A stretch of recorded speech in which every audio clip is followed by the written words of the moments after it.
Friends, recently geopolitics में काफ़ी developments देखने को मिल रही हैं जो कि एक सिग्निफिकेंट शिफ्ट है डिफेंस पॉलिसी और रीजनल जियोपॉलिटिकल बैलेंस में। फ्रेंड्स, हम बात कर रहे हैं स्वीडन की, जिसने फाइनली सारे हर्डल्स क्रॉस कर लिए हैं टू ज्वाइन नाटो, क्योंकि रिसेंटली हंगरी ने स्वीडन की एंट्री को अप्रूवल दे दिया है।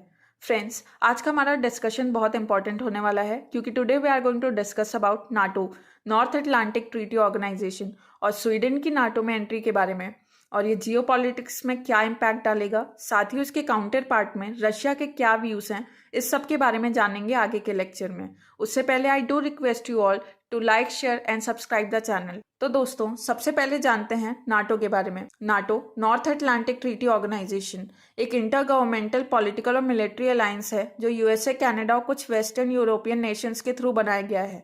यूरोप में वर्ल्ड वॉर सेकेंड के बाद ये 1949 में सोवियत यूनियन एक्सपेंशन के थ्रेट को रोकने के लिए फॉर्म किया गया था। नॉर्थ अटलांटिक काउंसिल इसकी top political decision making body है। इसका हेडक्वार्टर ब्रसल्स, बेल्जियम में है। इसमें एक इंटीग्रेटेड मिलिट्री कमांड स्ट्रक्चर है जहां मेंबर कंट्रीज दूसरी कंट्रीज को अपनी फोर्सेस कंट्रीब्यूट करती हैं ऑन वॉलंटरी बेसिस। इसके ऑब्जेक्टिव्स हैं एक दूसरे को म्यूचुअली डिफेंड करना।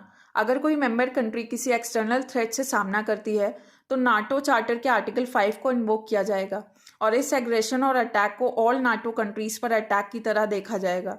अभी तक आर्टिकल 5 को एक बार इन्वोक किया गया है बाय यूनाइटेड स्टेट्स 9/11 अटैक के बाद 2001 में। नॉर्थ अटलांटिक ट्रीटी को 4 अप्रैल 1949 को साइन किया गया।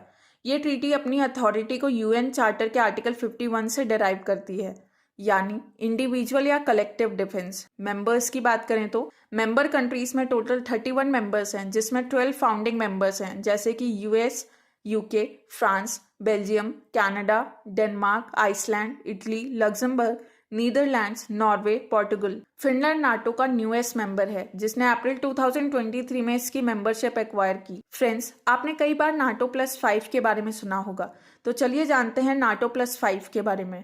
ये एक सिक्योरिटी अरेंजमेंट है जो नाटो और 5 अलाइंड नेशंस को कंप्राइज करता है। इसकी मेंबर कंट्रीज हैं Australia, New Zealand, Japan, Israel, south Korea. इसका पर्पस ग्लोबल डिफेंस कोऑपरेशन को बूस्ट करना है। Major non NATO Alai status, वो कंट्रीज जो नाटो के मेंबर्स नहीं हैं लेकिन वो नाटो के क्लोज अलाइज हैं, उनको मिलिट्री और फाइनेंशियल एडवांटेज प्रोवाइड करने के लिए MNNA स्टेटस प्रोवाइड किया जाता है। Presently Japan, south Korea, Israel जैसे 30 कंट्रीज को मेजर नॉन नाटो अलाइज का स्टेटस दिया गया है। इश्यूज विद नाटो, नाटो के लीडर्स के बीच टेररिज्म एक्सेट्रा के इश्यूज पर डिफरेंसेस हैं।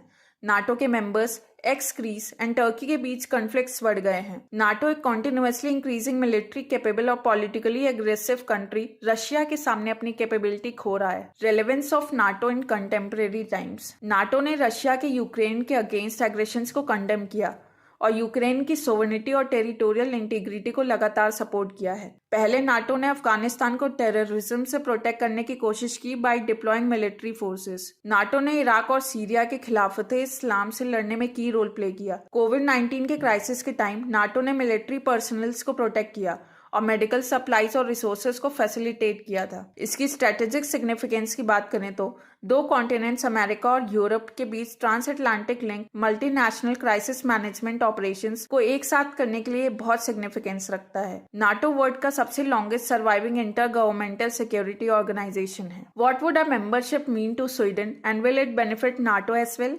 मतलब स्वीडन को नाटो का मेंबर होने से क्या बेनिफिट होगा और क्या ये नाटो के लिए भी बेनिफिशियल है? ये जानने से पहले चलिए थोड़ा सा स्वीडन के बारे में एक रफ स्केच ले लेते हैं और इसके ज्योग्राफिकल फीचर्स का भी आइडिया ले लेते हैं जो हमारे इस पूरे जियोपॉलिटिकल कॉन्टेक्स्ट को समझने में हेल्प करेगा। स्वीडन एक यूरोपियन कंट्री है जिसकी कैपिटल स्टॉकहोम है। इसके पॉलिटिकल फीचर्स की बात करें तो ये लोकेटेड है स्कैंडिनेवियन पेनिनसुला में इन नदर्न यूरोप।